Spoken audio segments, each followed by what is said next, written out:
It's 1939, and the deadliest war in history, World War II, has just started. Europe is engulfed in conflict, and the skies are dominated by the roar of engines and the thunder of aerial combat.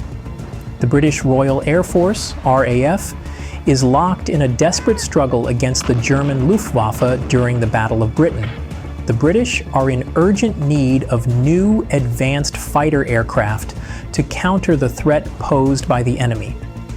Across the Atlantic, the United States is still officially neutral, but its industries are beginning to stir, preparing for the possibility of war. In early 1940, the British Purchasing Commission approaches North American Aviation, NAA, a relatively young aircraft manufacturer based in California.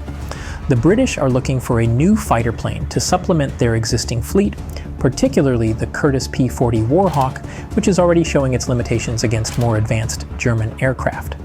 The British ask North American Aviation to produce the P-40 under license. But James H. Dutch Kindleberger, the president of NAA, has a different idea. He believes his company can design and build a better, more advanced fighter from scratch, one that would outperform the P-40 and meet the RAF's urgent needs.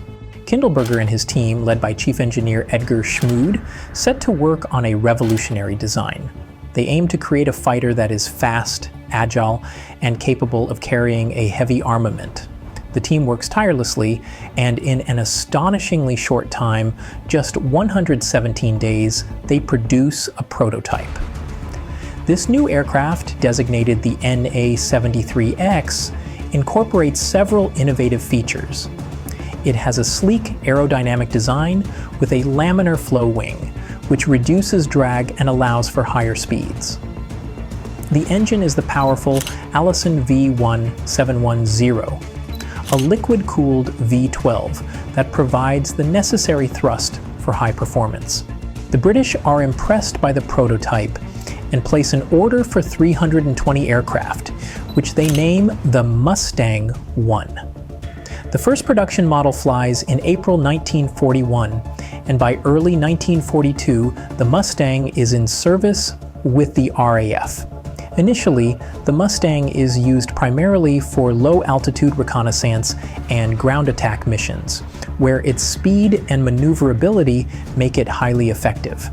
However, its performance at higher altitudes is limited by the Allison engine, which lacks a supercharger. Despite this limitation, the Mustang's potential is clear. In 1942, the U.S. Army Air Force's USAF takes notice of the aircraft and begins testing it. Around the same time, Rolls-Royce in the UK experiments with fitting the Mustang with their Merlin engine, which is equipped with a two-stage supercharger. The results are transformative. The Merlin-powered Mustang, designated the P-51B, achieves remarkable performance with a top speed of over 440 miles per hour and exceptional high-altitude capabilities. This combination of speed, range, and agility makes the Mustang one of the most formidable fighters of the war. The USAF quickly adopts the Merlin-powered Mustang, and by 1944, the P-51 is playing a crucial role in the air war over Europe. Its long range allows it to escort American bombers deep into enemy territory, providing vital protection against German fighters. The Mustang's dominance in the skies helps turn the tide of the air war, contributing significantly to the Allied victory. Up to this point in the war, the American Air Force had thought the B-17 Flying Fortress bombers having 10 men on board with 13 50 caliber machine guns would be able to protect themselves. Unfortunately, that wasn't the case, and they lost a lot of brave men on their daytime bombing missions. They employed the help of the P-47 Thunderbolt as escort for the B-17s. The Thunderbolt was a fantastic craft, very heavy, great speed in a dive, and great firepower. Unfortunately, when they would get to the limit of their fuel, they could see swarms of Luftwaffe 109s just waiting to attack the bombers as they approached. The Thunderbolts had no choice but to let the bombers go into the swarms of enemy aircraft alone.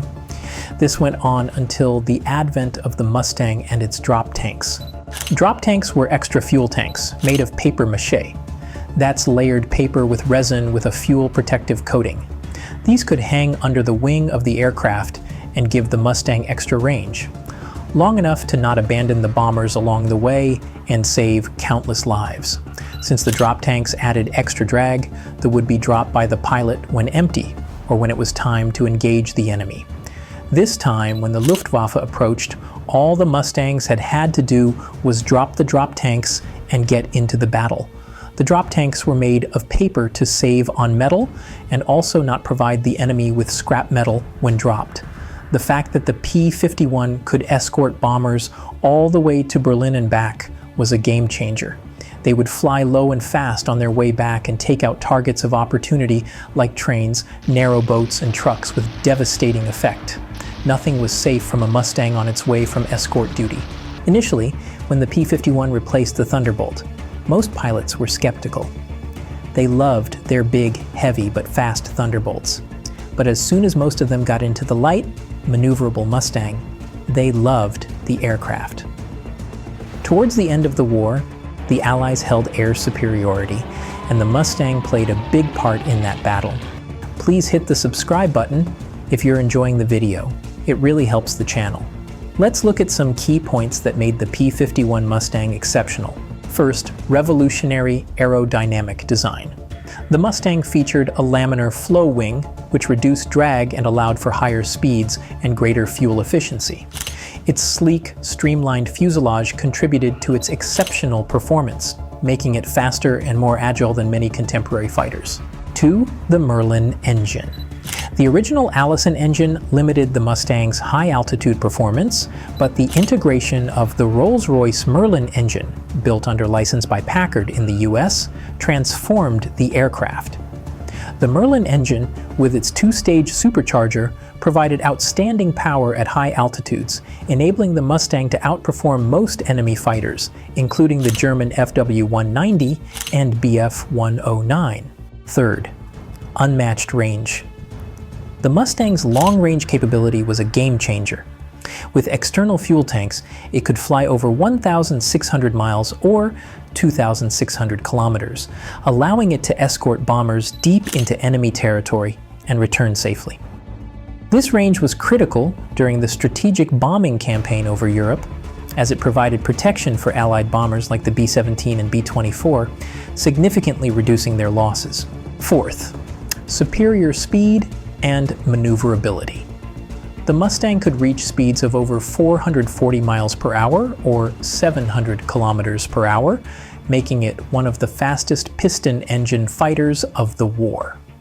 Its agility and handling characteristics made it highly effective in dogfights, allowing pilots to outmaneuver enemy aircraft. 5. Versatility. The Mustang excelled in multiple roles, including air superiority, bomber escort, ground attack, and reconnaissance. Its adaptability made it a valuable asset in both the European and Pacific theaters of the war. 6. Heavy armament. The Mustang was equipped with 650 caliber machine guns, providing formidable firepower. Later variants could also carry bombs and rockets, enhancing its effectiveness in ground attack missions. 7. Impact on the air war. The Mustang's ability to escort bombers all the way to Berlin and back played a pivotal role in establishing Allied air superiority over Europe. It helped cripple the German war effort by protecting bombers that targeted factories, oil refineries, and transportation networks. 8. Pilot-friendly design. The Mustang was known for its ease of handling and reliability, making it a favorite among pilots.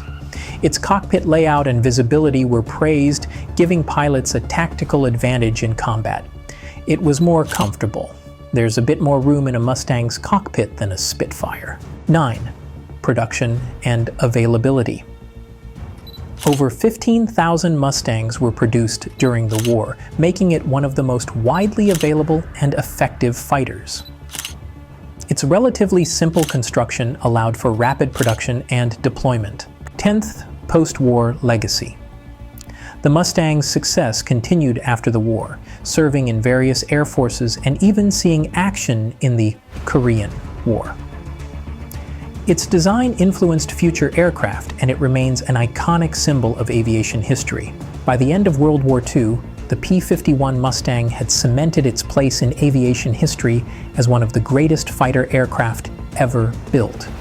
The Mustang's story is one of triumph against the odds, a symbol of the power of human creativity and resolve in the face of adversity. Don't forget to like, share, and subscribe if you like this video. It really helps the channel. Thanks for watching, and see you next time.